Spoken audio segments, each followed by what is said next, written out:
President Trump met with big pharma lobbyists yesterday, and he immediately caved on a key campaign promise that he made to lower drug prices. See, this is the problem with a guy like Trump. Even when he says something good, you can't take it to the bank. You know, when he was up there in the Republican primary, and he was saying, I'm not going to cut Social Security. I'm not going to cut Medicare. I'm not going to cut Medicaid. All these other guys are going to cut it. I'm not going to cut it.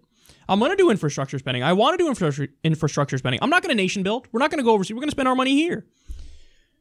You go, oh, that sounds good. That's much better than the other Republicans. But you can't believe him because this is a guy who's been on virtually every side of every issue.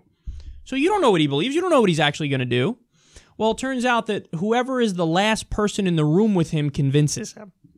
So here's what he said after meeting with big pharma lobbyists. Quote, I'll oppose anything that makes it harder for smaller, younger companies to take the risk of bringing their product to a vibrantly competitive market.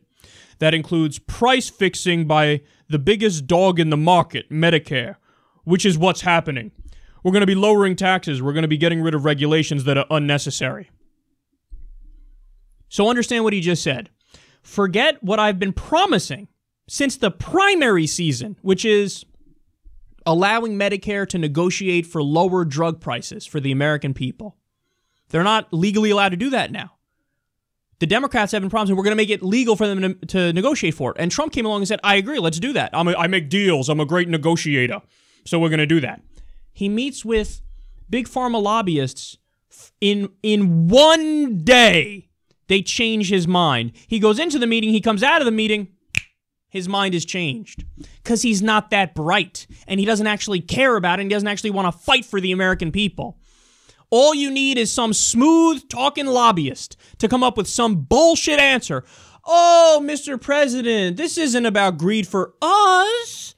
No, this is about making sure that the younger companies don't go out of business. Because, see, Medicare is so unreasonable, and they'll negotiate for low drug prices that are so low that they'll put out of business all these small, budding pharmaceutical companies. When are the pharmaceutical companies going to get a break in America? They're such victims. Oh, they're such victims. Trump goes, oh, it's a tragedy. Sad.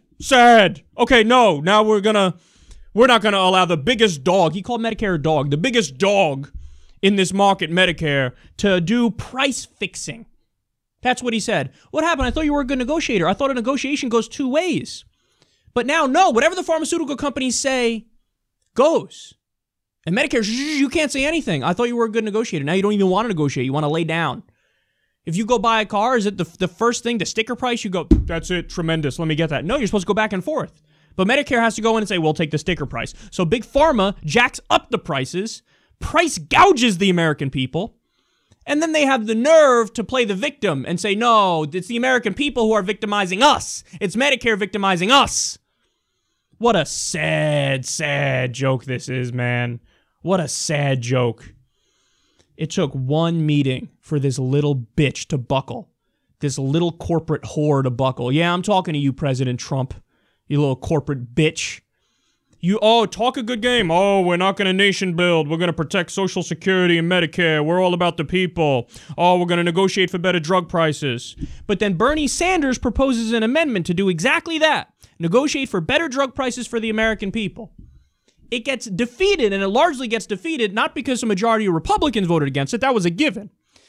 But also because about 12 corporate Democrats flipped, including Cory Booker, and voted against the American people and with Big Pharma. But this was Trump's opportunity. That's it. Here it is. You can come out and say, sad, wrong.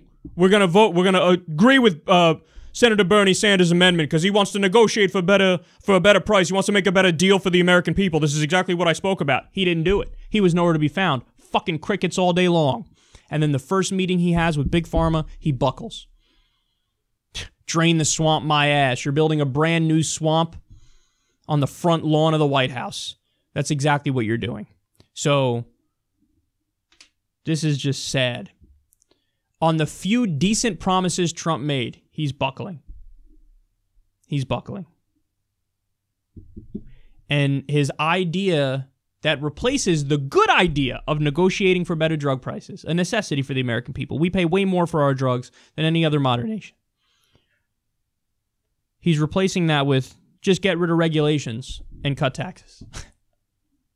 Take a good idea and replace it with two horrific ideas. At a minimum, these next 4 years are going to be an epic disaster.